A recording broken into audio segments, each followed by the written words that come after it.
Hello! Welcome back to our channel. Aloo fry అండి. చాలా టేస్టీగా ఉంటుంది. పిల్లలు కూడా ఇష్టంగా తింటారు. లంచ్ బాక్స్‌లోకైతే ఈ విధంగా ఎలా ప్రిపేర్ చేసుకోవాలో చూద్దాము.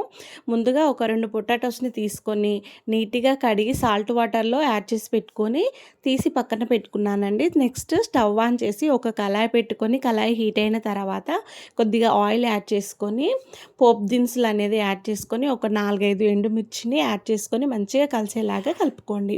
సో నెక్స్ట్ ఆలూని మనము ఇలా చిన్న ముక్కలుగా కట్ చేసి పెట్టుకున్న ఆలూని వేసి మంచిగా కలిసేలాగా కలుపుకోండి. తొందరగా ఫ్రై అయిపోతాయి. కొద్దిగా సాల్ట్ యాడ్ చేసుకోండి. సో సాల్ట్ యాడ్ చేసుకున్న తర్వాత ఒక 5 నిమిషాలు మూత ఉంచి తీసిన తర్వాత చూడండి ఈ విధంగా ఫ్రై అయిపోయి ఉంటుంది అండి. సో అప్పుడు అడుగంటకుండా మధ్య మధ్యలో కలుపుతూ ఉండండి. ఇలా కలిపిన తర్వాత లాస్ట్‌లో కొద్దిగా అల్లం వెల్లుల్లి పేస్ట్ అనేది యాడ్ చేసుకొని పచ్చివాసన పోయే వరకు ఫ్రై చేసుకోండి. ఫ్రై చేసుకున్న తర్వాత కొద్దిగా కారము, పసుపు, అదేవిధంగా ధనియా పౌడర్ యాడ్ చేసుకొని కలిపేసుకుంటే ఎంతో టేస్టీగా ఉండేటటువంటి ఆలూ ఫ్రై రెడీ. అదేవిధంగా కొద్దిగా కరివేపాకు కూడా యాడ్ చేసుకోండి. చూసారా చాలా చక్కగా ఫ్రై అయిపోయింది. పిల్లలు కూడా ఇష్టంగా తింటారు.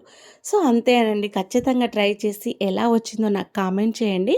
దానికంటే ముందు subscribe to my channel. Bye bye.